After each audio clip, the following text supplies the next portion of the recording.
Hi. Hello. అందరికి good morning అండి. ఎలా ఉన్నారు? బాగున్నారా? నిండు నూరేళ్ళు హ్యాపీగా, సంతోషంగా ఉండాలని మనస్ఫూర్తిగా కోరుకుంటున్నానండి అందరూ. ఇంకోటేంటంటే మనకి ఈ వీడియో వచ్చేసి చాలా మంది ఒక గమ్యానికి చేరుకునేటప్పుడు ఆటుపోటులు ఎదురొస్తాయి. ప్రెజెంట్ వాళ్ళు, వీళ్ళు మాటలు, పక్కింటి వాళ్ళు, ఎదురింటి వాళ్ళు ఏదో ఒకటి అంటూనే ఉంటారు. ఇంకోటి చాలా మంది యూట్యూబ్‌లో అమ్మాయిలు గూడా ఆహ్, కామెంట్స్ వల్ల చాలా మంది వదిలేసుకోవాలి. మనకిది సెట్ కాదు అనుకోని డ్రాప్ అయిన వాళ్ళు గాని చాలా మందున్నారండి.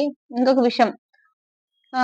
అదే విధంగా మీరు పెట్టే ఒక్క కామెంట్, ఒక బ్యాడ్ కామెంట్స్ వల్ల గాని, ఏదైనా ఒక బ్యాడ్ గురించి చెప్పేటప్పుడు ఎదుట వ్యక్తులకి వాళ్ళ ఫ్యామిలీ సఫర్ అవుతుందా? లేదా వాళ్ళ లైఫ్ స్పాయిల్ అయితుందా? నేను పెట్టే ఒక్క కామెంట్ వల్ల అని గూడా మీరు ఒకసారి ఆలోచన చేసుకోవాలి. ఎంతో మంది ఏదో ఒకటి సాధించాలి, లైఫ్‌లో ఒక గోల్ ఉండాలి, ఇలా ఉండాలి అనేది చాలా మందికి ప్రతి ఒక్కరికి ఉంటుంది. కానీ వాళ్ళ మాటలు, వీళ్ళ మాటలు ఇని ఎక్కడ గొంగలి అక్కడే. ఇంకొకటి చాలా మంది అనుకుంటారు గదా! పాలుని వేడి చేసినప్పుడు పాలకొక విలువుంటుంది. అదే పాలు కాగబెట్టి పగలగొడితే అంటే ఒక లెమన్ పిండినామంటే దానికి ఒక ఒక విలువుంటుంది. అంటే పన్నీరు. మళ్ళా అదే పాలు కాగబెట్టిన పాలలో చిన్నగా పెరుగు చుక్క వేసి తోడంటేస్తే పెరుగవుతుంది. దానికొక విలువుంటుంది. పెరుగు తర్వాత ఆ! చిలికి వెన్న తీస్తే దానికొక విలువుంటుంది. వెన్నని వేడి చేసి నెయ్యిగా చేస్తే విలువుంటుంది. అంటే ఏంటంటే నేను పాల గురించి ఎందుకు చెప్తున్నానంటే పాలు విలువ తక్కువ. తర్వాత పన్నీర్ విలువ ఎక్కువ. తర్వాత పెరుగు విలువ ఎక్కువ. తర్వాత ఏం చేస్తుంది వెన్న, నెయ్యి. అంటే ఏమంటే మనము ఎంత కష్టపడితే, మనం ఎంత కష్టపడితే అంత గొప్ప స్థాయికి ఎదుగుతాం. ఎవ్వరైనా సరే, ఎవ్వరు మనల్ని ఎదుట వ్యక్తులు ఒక మాట అన్న వాళ్ళు ఎవ్వరు గూడా ఒక్క రూపాయి ఇవ్వరు. "నువ్వు కష్టంలో ఉన్నావు మాకు ఒక రూ. 10 ఇవ్వండి" అంటే మరి వాళ్ళు కాల్ జేయరు. అస్సలు కాల్ చేయరు. మళ్ళా వాళ్ళు ఏమన్నా అడిగితే మనల్ని డబ్బులడుగుతారేమో అని కాల్ చేయరు. అలాంటి సిట్యుయేషన్‌లో అలాంటి మనం సమాజంలో బతుకుతున్నప్పుడు వాళ్ళ గురించి, వీళ్ళ గురించి మనకెందుకు? ఇంకొక విషయం మన లైఫ్‌లో ఇంపార్టెంట్ పర్సన్స్ అనేది కొంతమందుంటారు.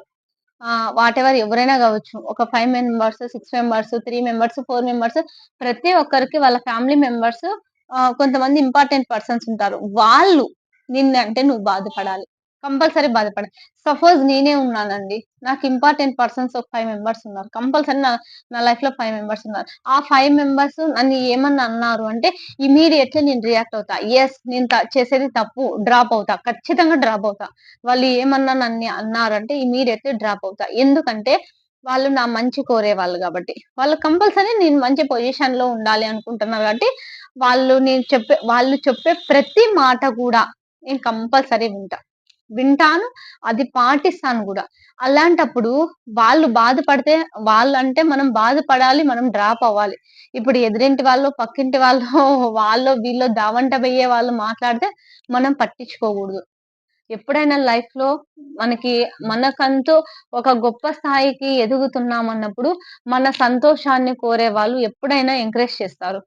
లేదు వీళ్ళిలానే ఉండాలి. ఒక స్థాయికి ఎదగకూడదన్న వాళ్ళు ఎప్పుడైనా నువ్వు చేసే ప్రతి పనిలో గూడా లోపాలు వెతుకుతారు. అదనమాట. కాబట్టి మీకు ఎవరు ఇంపార్టెంటు, ఎవరు అన్‌ఇంపార్టెంటు, నేను బాధపడాలి. నేను డ్రాప్ అవ్వాలి. ఆ గమ్యానికి చేరుకోకుండా అనేది మీరు గూడా ఒకసారి మీరు మీరు ప్రశ్నించుకోండి. ఎదుటి వ్యక్తులు, పక్కింటి వాళ్ళ గురించి ఎప్పుడూ ఆలోచించుకోవద్దండి. ఎందుకంటే మనకి వాళ్ళు, వీళ్ళు మన ఫ్యామిలీ మెంబర్స్ కాదు. మన ఫ్యామిలీ అంటే మనం బాధపడాలి. ఎవరో అన్నదానికి మనం ఎప్పుడూ బాధపడాల్సిన అవసరం లేదు. ఇం ఇంకొక విషయము చాలా మంది యూట్యూబ్ చేసేవాళ్ళు లైవ్ లైవ్ ద్వారా గాని, లేదా వీడియోస్ కానీ, షార్ట్స్ కానీ పెట్టేవాళ్ళు ఒక్కసారి ఆలోచన చేసి మెసేజెస్ పెట్టండి. నేనన్నీ అనేది కాదు. ఎందుకంటే నాకు ఆల్‌మోస్ట్ ఇంతవరకు అలాంటివి రాలేదు కాబట్టి నేను సేఫ్ అనుకుంటా. బట్ ఎవరికైనా గాని కొన్ని ఫ్యామిలీసు ఒక అమ్మాయి హౌస్ వైఫ్‌గా ఉండి యూట్యూబ్ చేయాలనుకున్న అమ్మాయి వాళ్ళు పెట్టే కామెంట్స్ వల్ల చాలా మంది మధ్యలో డ్రాప్ అయిపోతున్నారు. ఎందుకంటే వాళ్ళతో నువ్వేమనిపించుకోవాలి, అలా ఉండాలి గదా! ఇలా అంటే వాళ్ళ ఫ్యామిలీ మెంబర్స్ ఒప్పుకోవడంలే. వాళ్ళ హస్బెండ్ గావచ్చు, లేదా వాళ్ళ అత్తయ్య, మామయ్య ఎవరైనా గావచ్చు. వాళ్ళ ఫ్యామిలీ మెంబర్స్ వాళ్ళని ఒప్పుకోక మధ్యలో చాలా మంది యూట్యూబర్స్ డ్రాప్ అయితున్నారు. ప్లీజ్ అండి అది గూడా ఒకసారి అబ్జర్వేషన్ చేయాలి. మనం ఒకరిని ఒక మాట అనేటప్పుడు మన వల్ల చీమ కూడా హాని జరగకూడదు తెలుసా? అది గూడా కర్మ రూపంలో ఖచ్చితంగా వెంటాడుతుంది. చీమకు కూడా హాని చేయకూడదు. నువ్వు అనవసరంగా ఒక చెట్టుని గూడా పీకి పక్కన వేయగూడదు. అది గూడా కర్మ యాడ్ అవుతుంది. కాబట్టి మన వర్క్ మనం చేసుకుందాం. తర్వాత దేవుని దయ అంతే. ఇంక వాళ్ళు ఏమనుకుంటారా? కానీ మన వల్ల ఒకరు బాధపడకూడదు. ఫస్ట్ ఆఫ్ ఆల్ వాళ్ళు అదే పనిగే మాట్లాడించినారా? పలకరించినారా? నిన్నేమన్నా అన్నారా? అప్పుడు చూసుకో. అంతవరకు మనము ఒకరి లైఫ్‌లోకి వెళ్ళాల్సిన అవసరం లేదు. ఇంకొకటి మీరన్నారు గదా! ఎవరేమన్నా మనం పట్టించుకోవాల్సిన అవసరం లేదు అని. మనం బతికేది మనుషుల మధ్య. మనుషుల మధ్య బతుకుతున్నాం గాబట్టి, మనుషులు ఉండే విధానాన్ని బట్టి మనం అడవిలో బతికేటట్టుంటే పశువుల మధ్య బతికితే అవి ఏం మాట్లాడవు. మనం ఎలా ఉన్నా చూసుకుంటూ ఎళ్ళిపోతాయి. కానీ మనుషుల మధ్య బతుకుతున్నాం గదా! ఒక పద్ధతిగా, ఒక డీసెంట్‌గా ఉండాలి. అమ్మాయంటే ఇలా ఉండాలి. అమ్మాయంటే ఇలా ఉండాలి. అని ఒక పద్ధతిగా, డీసెంట్‌గా ఉండే పరంగా ఉండాలి నేను చెప్పేది. నువ్వు తప్పు చేస్తున్నా గూడా, నేను చేసేది కరెక్టు అని మాత్రం అనుకోకూడదండి. అది ఫస్ట్ ఆఫ్ ఆల్. ఓకేనా?